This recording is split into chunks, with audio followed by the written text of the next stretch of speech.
Richard Bolles is someone who was his book, What Color's Your Parachute?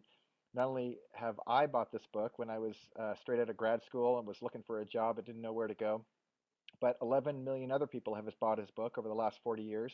He's written a new edition of that book consecutively for 4 decades.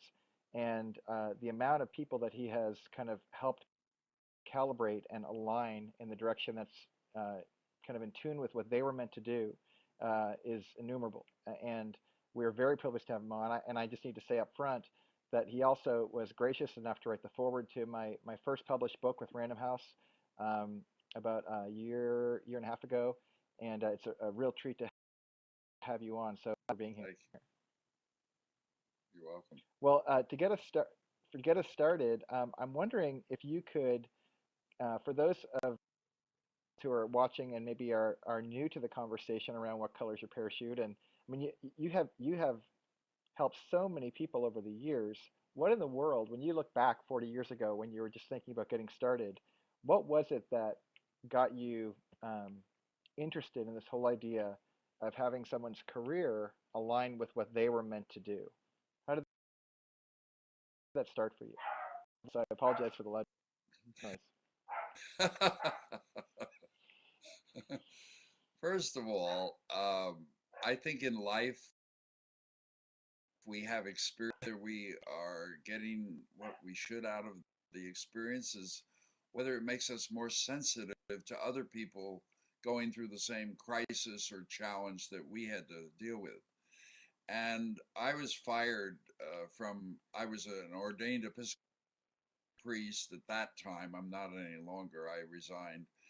But I was fired from Grace Cathedral in San Francisco. They had too many staff and they had a problem with their budget. I was sensitized to that issue of being fired. I got another job rather promptly, and I was in charge of campus ministry in the 9 western states for an entity called United Ministries in Higher Education. It was 10 denominations all working together. Very unusual in the church's life. Wow. And I was charged with going from campus to campus in the 9 western states and visiting them. And I discovered that they were all being terminated for much the same reason I was, budgetary considerations. And it was assumed that if they were let go, that the nearby parish in the town would take over whatever responsibilities there were for the campus. And so these men, they were all men at that time. There was one woman, but she was in New Mexico, which was just beyond my territory. Um, they all wanted to know how they could deal with this being let go because they didn't want to go back to a parish. Many of them had sort of been halfway out of the church. They'd seen the campus ministry as a kind of a halfway house for them, much like Hmm. convicts do when they're ex-felons. And and so the upshot of this was they asked me for help because they knew my history and they assumed that because I had that history, I would know immediately what to do, which was very, very wrong. And but I said I have a handsome did unlimited funds for travel.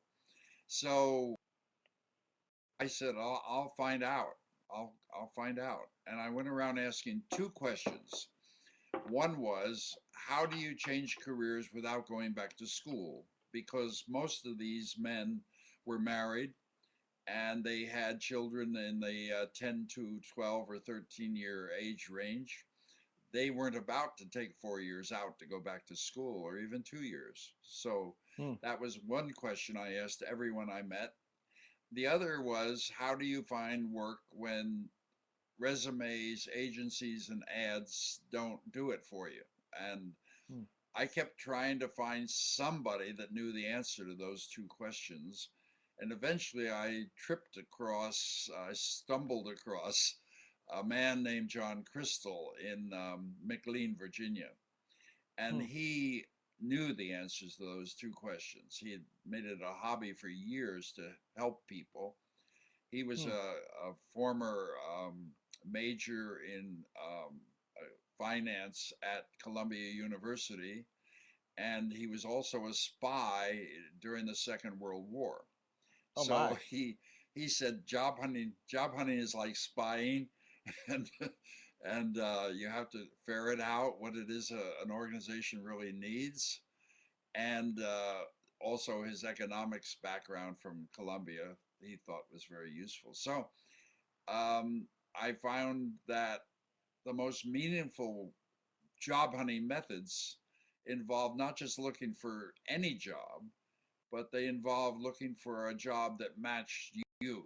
It started with Hmm. the idea that you are the person that is the benchmark, and then we try to find a job that fits you, rather than we start with a job as the benchmark and then try to find somebody that fits that.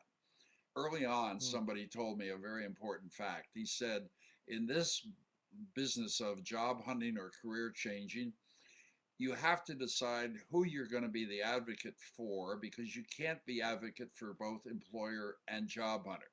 Many times their interests conflict, as for example in salary, and you have to decide who you're really going to be the advocate for. And I decided, all Hmm. right, I'm going to be the advocate for the job hunter. And Hmm. so I tried to find ways to help them be more effective in their job hunt, and those ways always turned out that they had to start with homework on themselves rather than homework Hmm. on the job market, like as the popular wisdom holds, go find the hot jobs and that sort of stuff. A hot job is just a euphemistic phrase for I don't want to be very good at job hunting, because if it's a hot job, it means there's a lot of vacancies and you don't have to be very good at finding them because that job is hot. And I said, Hmm. this is ridiculous. Let's start with the homework on the individual, and then we'll worry about can they find a job that matches that. And I got very good at Hmm. helping people identify how to do that. Hmm. Well, it's interesting. You're revealing all my secrets in the perfect of ways because I. It's interesting. I was about Yeah, halfway your book, through writing. yeah, You go your ahead. book is more similar to my philosophy. With it, your book is about photography, but it it has more connection with my philosophy than any other career book in any other field that I've read. That's why I wrote the thing for you for that book. Well, it's funny. I think I probably wrote the whole book and thought I was original in my thinking, not considering the fact that you had influenced my thoughts so much that it just played out in what I ended up writing for my particular vertical. Yeah, Um, but it is interesting because when you wrote Parachute, 40 years ago, the first version, and I know it's evolved over time. yeah, Um, that must have been so revolutionary to so many people to think in a counter way because at that time, at least what I make up in my head is people thought about you get a job, you work hard to keep that job, and that the point is the job. And you were saying no, define your own um, possibility by looking for fits that are more custom that would actually make you feel like you're flourishing as a person yeah. and certainly I adapted that relative to the photo genre. But how much resistance did you receive from people when you None at all. suggested the idea? Really, there was None at total all. acceptance. Wow, Well, after all, your audience for any book is self-selected. People walk into sure, a bookstore. There's about 40,000 new titles every year. yep, They decide what they're going to choose to read and so on. So it's not like you randomly went out on the street and corralled 100 people into an auditorium and then tried to tell them this idea and then evaluate whether they accepted the idea. That would probably be a much lower percentage. But when you have people, I'll give you an example. I was just over in Spain. Spain flew me over there in March with my wife, and hmm. uh, they have a huge unemployment problem. It's 21% for the country as a whole, and it's Wow, 40% among young people between 19 and the age of 24. 40% unemployment, and if you read the New York Times, even this morning, they are talking about all the riots there from these unemployed youth. So they asked me to come over, and it cost them a lot of money to do that because I'm 6'5" and I always have to travel business class. And coach, I become lame, so they had to pay a lot of money. So I tried to think of what are my unique ideas, and I made a list of 46 of them. And when I got over there, they asked me to be the keynoter for this big conference they had with about 200 people from the National Employment Service and so on. And I thought, after I presented my ideas, I thought I'm going to have to really sell these ideas. And instead, one woman came up to me and she said, I have a budget of 90 million euros, which is about $1.29 in dollars for each euro. And she said, I need help in spending it because what I've been doing with it in the past just isn't working.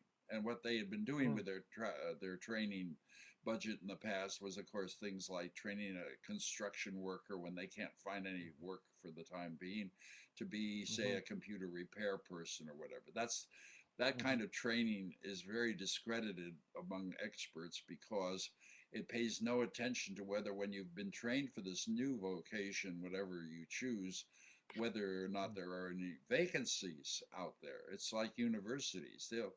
And law schools, they'll train as many people as want to be trained without any looking at whether or not they're going to be able to find a job after they get out. Training programs have the same track record.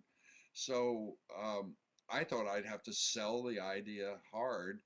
Instead, they just came up to me and said, how do we implement your vision of what we should be doing? Because what I was telling them is you should be treating, in this current crisis in our country and in the world, you should be treating job hunting as a survival skill, not just a kind of dilettante. It would be nice if you could do it. We're going to have a lost generation in country after country around the world if we don't get better at job hunting. There are always jobs out there, but the problem is those jobs works very well in easy times, but when times turn hard, employers change entirely the way they go looking to fill vacancies that they may have. So in the US, there is a site on the web called JOLT, Job Openings and Labor Turnover, and it reveals that about 3 million people find new work each month. 3 million. But at the end of the month, all they report is how much the job force increased in size. So last Friday, the big headlines were 54,000 people find jobs. Well, that's not true. What they meant to say, very sophisticated about this, that was how much the total job force increased in the month. It was now 54,000 jobs bigger than it had been exactly 1 month before. In the meantime, during that month, there was a kind of game of musical chairs. People retired, people got sick, people moved. So 3 million people vacated their job during the month, and 3 million people found those jobs, and there were still 3 million vacancies left over. So the point is, there always are jobs. The problem is the way times are easy, but we need to change our job hunting behavior when times are hard, and we don't do that. Whatever we did when the times were easy, we think, well, that's going to work well now. So we send out our resumes, we look for job postings on the internet, and we don't turn up anything. So we think there are no jobs, but we have to change our behavior. And particularly, we have to change our behavior in terms of what we're looking for, the very thing you were talking about earlier. We have to choose a dream. We have to say, here's who I am, here's what would match me. This is the kind of work that would match me. These are the skills I most love to use. These are the people I most love to work with. These are the tasks I most love to do. Because you won't find the in all likelihood. What you will find an overlap. You'll find half of your vision, let us say. And so Right. you need to know what the vision was to start out with, because you're going to have to cut it down anyway. If you start out with just, I'm looking for a job, and you cut that down, you're going to end up with a job that's boring beyond words. If you Hmm. start out looking for your dream, then what you end up with is maybe half of that, at least the first time you get a job after you've done this kind of thinking and inventory of yourself. Uh, Hmm. but at least it overlaps in areas where you are most anxious to find the overlap. That we tell people, making a list of your skills that you most like to use doesn't mean anything Hmm. unless you've prioritized that list to say, this is the most important skill I love to use.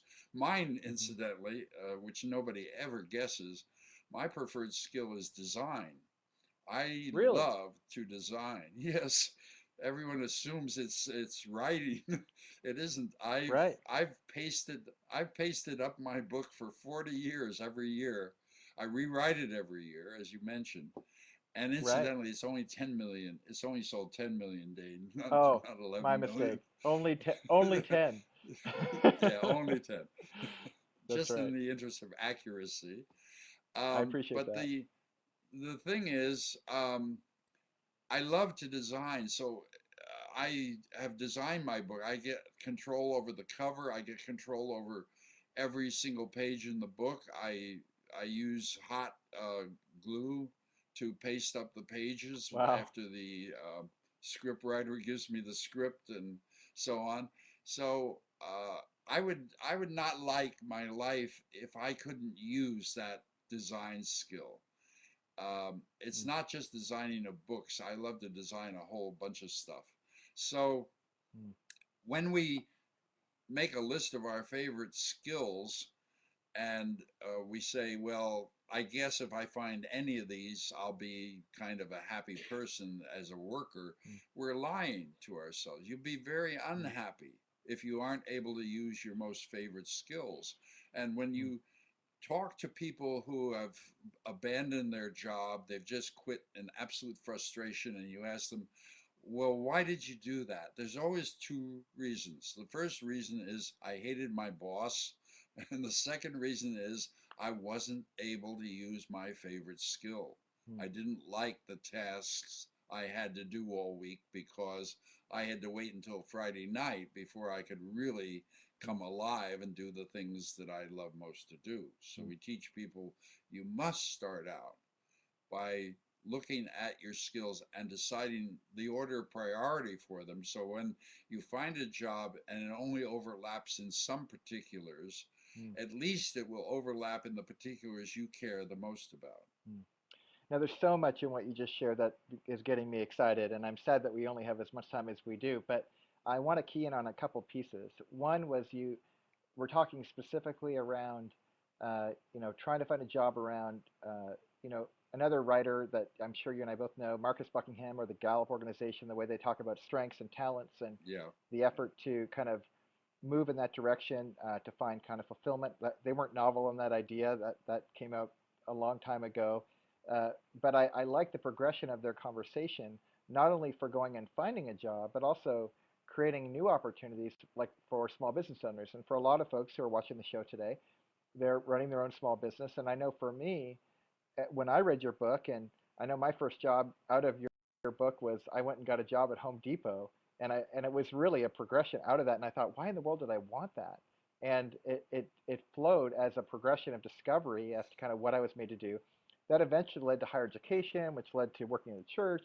And through the middle of all that, I started experimenting with photography and then becoming an entrepreneur. And really, it seems like a lot of what you're talking about is how do you be an entrepreneur for your life, and then either apply that where somebody else is, like you're an internal entrepreneur for someone's business, or you're an external entrepreneur and you're running it yourself. And I'm wondering if I just made that up entirely in my head, or if there is a correlation between um, uh, finding that custom fit for your work, that overlap like you're describing. Is that the same both for the people who are working for somebody else as it is for somebody who is working for themselves? Or what is that connection point for small business owners, not just the folks who are trying to get a job from somebody else? Yeah, it's the same as you were hinting at. Anybody that sets out to do their own business, as you well know, is very likely to starve slowly if they don't if they don't understand the dynamics of what makes for a successful business. And Hmm. it always turns out that the most successful people are the people doing the work they love. Hmm. I do a workshop in my home. I live near the San Francisco. I'm Mhm. in the San Francisco East Bay area. Mhm. I do a workshop in my home every 3 months for 5 days. People come in from all over the world. The Yeah. house will only accommodate 21 people, so they come. I send them out 1 day a week, one of those 5 days. I send them out into the community just to explore a curiosity. Hmm. They run into all kinds of entrepreneurs, all kinds of small business owners that are of interest to them. Some love, for example, they wouldn't do that for their full time, but they say, hey, I'd like to know more about how they go about making wine. They come back that night and report to the group how their adventure went during that day. And the difference between interviewing entrepreneurs and small business people who really love what they're doing and those that just chose something without really investigating how to go about doing it well and sort of settling on it because they thought, well, I probably could make some money this way. They're the ones that are dreadful to talk to. All of them report when they come back Right. because they say they are just trying to eke out a living from their own Yeah. business rather than trying to fulfill their own sense of mission or purpose in life, and that makes a huge difference. Hmm. My friend Tamara Lackey, I'm going to start taking some questions. And for those of you who are watching, if you want to ask a question, just go ahead, excuse me, and click the Ask a Question button. You have to be signed in to do that.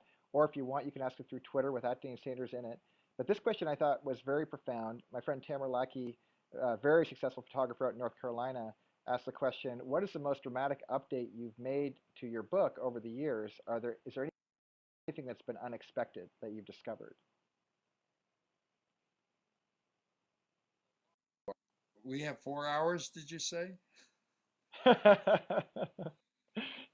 We have as much time as you'll give us, but uh, maybe just a Here's the couple of the thing. highlights.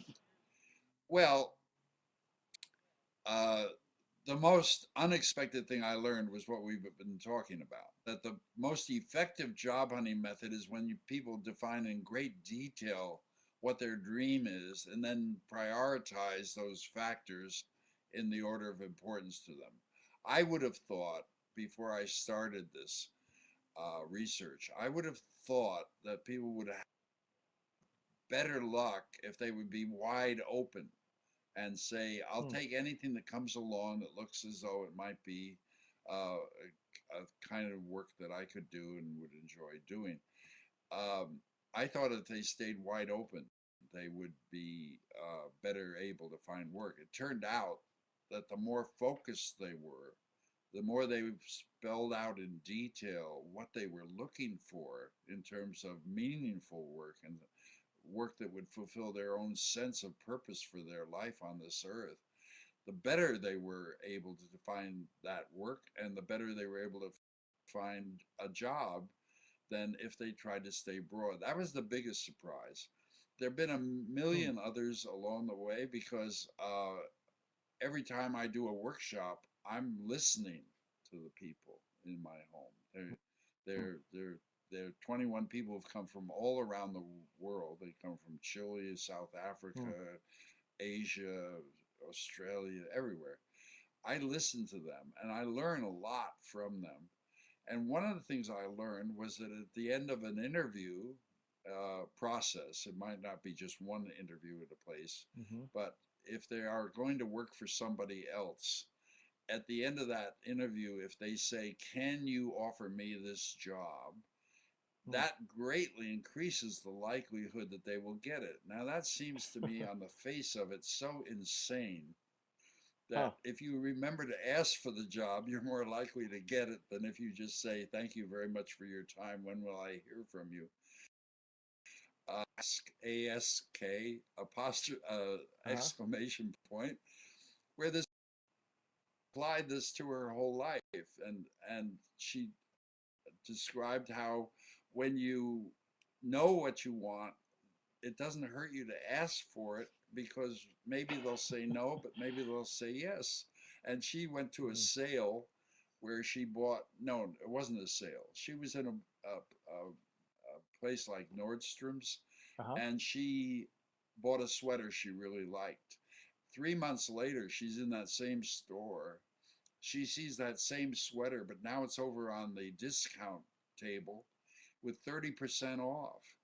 So she had the moxie to go up to the saleswoman and say, "I wonder if you could tell me, I'm curious. I bought that sweater you see there 3 months ago, and if I had known it was going to be on sale, I would have waited. And is there anything that can be done about that?" And she said, "How much did you pay?" And she told her. She didn't have a receipt or anything.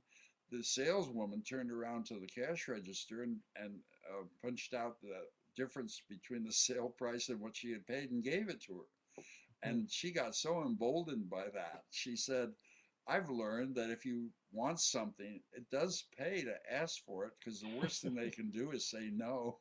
And we had a very funny experience because I had people in my home. I periodically asked people to destroy my book. I invited a bunch of my friends. One was from England, one was from Scotland, and Ireland, and one was from Germany, and so on, to come over here. And we sat for 3 days tearing my book apart to see how we could make it more useful. I never, ever am content with what I've done. I always think there's got to be a better way I could have said that, got to be a better kind of technique I could have found that would be more effective and helpful for them. When we finished that, they all went home. And I had told them about this discovery that I had made, that it really helped if you asked for the job. So they got to the airplane, and the guy from, I think it was England. Yeah, the guy from England said, "I have a coach seat. Is there any way I could be upgraded without charge to a first class seat?" And the woman at the check-in desk there by the gateway to the airplane said, "Stand aside here. We'll see what we can do." The man from Ireland got on the plane and sat in coach, and the plane took off, and he never saw his friend again. So he thought, "Oh, brother, he was really, really reaching." And then halfway across the Atlantic, the curtain parts from first class, and the guy who had asked for a first class seat comes back with a glass of champagne in his hand, and he says, "Hi, That's Brian, how awesome. are you?" That's hilarious. So uh, those are the kinds of things you discover only from people's experience. I was trained, as you well know, I was trained in, first of all, chemical engineering at MIT, and then I was trained in physics at Harvard. So, and then I went into the ministry after that. But those two choices early on, right after high school, or actually right after I got out of the Navy, those two choices indicate my own nature. I'm a pragmatist. I like the scientific method, and I find that helping people decide what they want to do with their life feeds that side of my nature, because in job hunting, it's the most pragmatic science there is. You try something, if it works, you continue to do it. If it doesn't work, you discard it immediately, because that you have an immediate test of whether or not your idea was just pure theory or whether it actually is helpful and actually works. So over the years, what's happened to me is the more people I talk to that are actually out of work, and I do talk to an awful lot of them, the more I talk to them, the more I learn from them. And I learn ideas I'd never thought of, and I try them out. And if they work, then I make them a part of what I teach in my book the next year. So my book is endlessly being updated. Well, it's funny in the chat room. I'm commenting a lot on what I'm hearing, and honestly, it just affirms. I don't want to be flattering in this. It's just a strong esteem, but the habits. What I'm noticing is the habits with which you engage life consistently seem pretty telltale to the life you've received. For example, I've heard you say a couple listening is very important to you. A willingness to take what was successful, 10 million books over 40 years, and rip it up again and come at it again. Having a designer's mindset, testing theory and reality, being in conversation all the time. All these things seem to be consistent habits that I've read about you, I've seen in action. And as someone who has a legacy now and is interested in passing this on, what habits would you either add to that list or if I'm off on it, kind of refine? As people are listening in, what habits would you say are most critical for people who want to flourish in life to take on? Well, the first one is elementary, and you've already alluded to it. I think you have to assume you do not see everything that you would need to see. You need a Hmm. second pair of eyes, you need a second pair of ears. It's one of the reasons people get married. I know it's supposed to be for sex and love and the procreation, if it may be, of children. But Sure, frankly, in the any reason order. Got it. people, yeah, the reason people get married is they are offered a wonderful opportunity to have somebody else's mind look at the Hmm. things that they are looking at and see a different perspective on that. They have Hmm. a second pair of eyes to see things that they don't see or notice, and they get Hmm. that second pair of ears. And likewise in job hunting, same principle, that Hmm. if they get into a job support group rather than trying to do their search for or whatever, uh, where they can tell them what they're looking for, they get, so let's say there are 48 people in the job support meetings, which usually happen once a week in most places. They get 48 extra pairs of eyes looking for what they're looking for. They get 48 pair of Hmm. ears listening for clues as to what they're looking for. So that's the most fundamental habit that I think we should never ever be afraid of what we call feedback, Hmm. because the feedback, I know I have a blissful marriage. It's not my first marriage, but it's certainly my last. And I'm 70, no, I'm 84 right now. I keep forgetting how old I am because I have such splendid health and vitality. But I'm 84, and I am learning things every day from Hmm. the wonderful relationship I have with my wife. I'm Hmm. listening to her all the time, trying to see what she Hmm. sees that I don't see. And I think Hmm. that is what makes people so valuable. I think we have to Hmm. prize every person we have in our life because they are coming to life, and as a photographer, you certainly know what I'm talking about. Hmm. They have to notice things that the other person doesn't notice, and that Hmm. seems to me to be crucial. The second thing is, what you learn from your experience has to give you a kind of sensitivity to what other people are going through. For example, if you're out of work for a long time and then you decide on a business that you can fashion for yourself and you start it up and you become quite successful at that business, if you forget what it was like when you were floundering around, if you lose all sympathy for other people that have to be in that situation you once were in, then I don't think you've learned a single thing about life. Everything we Hmm. go through ought to increase our empathy and our sympathy and our helpfulness toward other people. If we Hmm. just say, I'm so glad I'm out of that experience and I never want to look back, which is a tendency that human nature has. I Hmm. remember I've when I was younger, I went through every kind of therapy there was because I was painfully shy, and some of that Hmm. still lingers. Um, and I I forgot what my point was. Anyway, I'll come back to that. Well, I just think it's. Go ahead. I was going to say what I was hearing you say was just this directional uh, commitment, both to kind of making sure that you retain the value of looking back, but also kind of over time seeing compassion kind of come out because you remember what it was like and you see what's possible in the road, and it looks like all those things combined seems to be um, uh, adding life for you and for others, not subtracting. And it seems Yeah, like again from a value set or a habit, it just seems hugely valuable.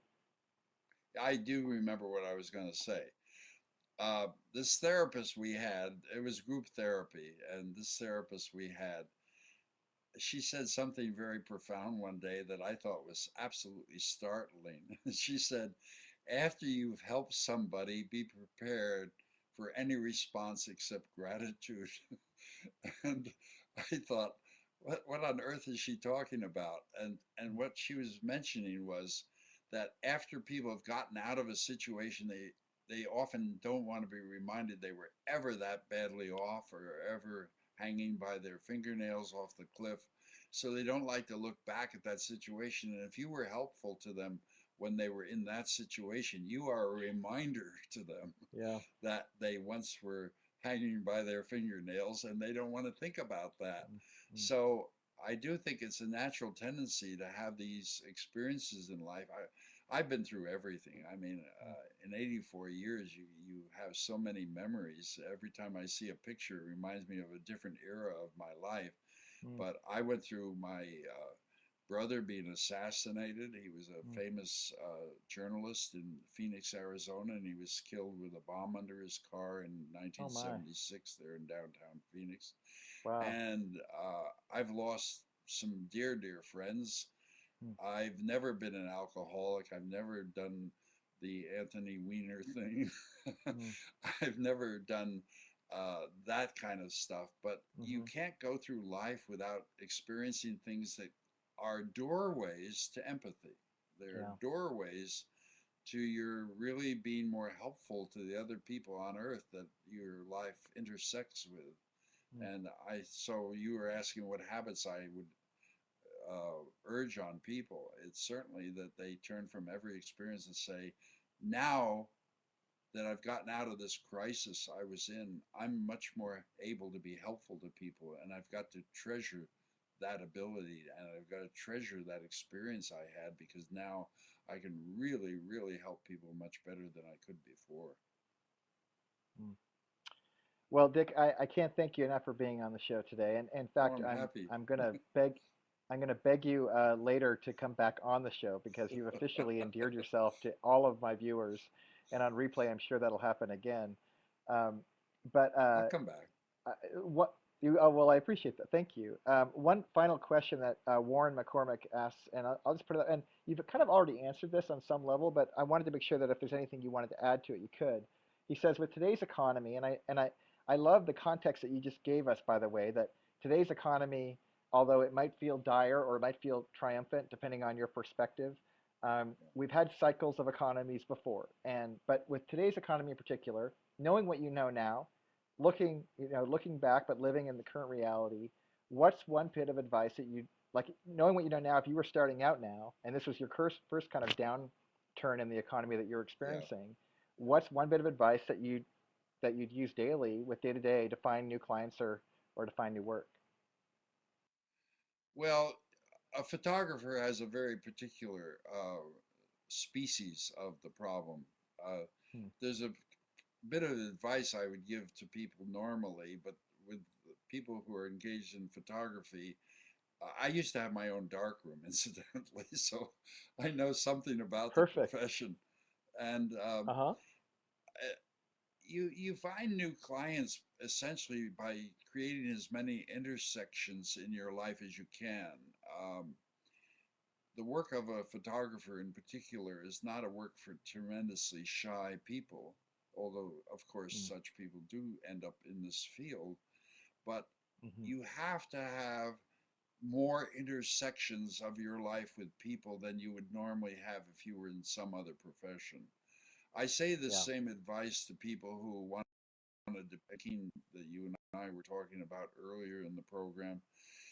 They just want to Mhm. live on luck. I'll stumble across something. I once was waited on at a Japanese restaurant in town, and she was a young person. She was about maybe 25, and she was traveling up and down the West Coast from city to city and taking whatever job, however menial, that she could find. And I asked her why, and she said, "Well, I'm trying to figure out what to do with my life, and I figure I'll stumble across it eventually." So when people say to me, "Well, what do you say to a person like that?" I say, if you're going to depend on luck, you got to create more intersections of your life with people in order for that luck to be found. And the same thing applies when you're an entrepreneur and you're looking for clients.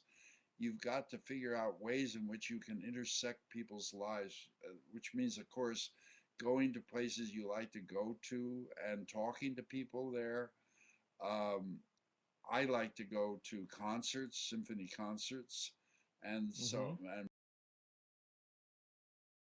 often strike up conversations with people there. I'll strike up conversations in restaurants. I'll start to talk to the waiter or the waitress, and I'll say, "How on earth did you decide to work here?" And I listen to their stories. You can find Mhm. ways in which, when you are in social situations, you can start up a conversation about what you two share in common. And that creates the intersections where more clients come out of that kind of Mhm. intersection, rather than the casual thing about, oh, we've never had weather like this, have we? Mhm. That's too superficial kind of intersection. I love it. Well, again, Dick, thank you so much. What a treat. You're This very replay will welcome, be Dan. up, so not only the folks who watched it live can enjoy it, but the folks after. And I know that, given what I'm reading in the chat room, there's a lot of folks that are very excited about some of the wisdom that you've been sharing today, and it's going to have a ripple effect. And bless your heart, I will be inviting you back. This was just too good to Okay. pass up. So thank you again. Thanks for being on the show. You're very welcome, Dane. Take Bye bye. take care. Bye bye.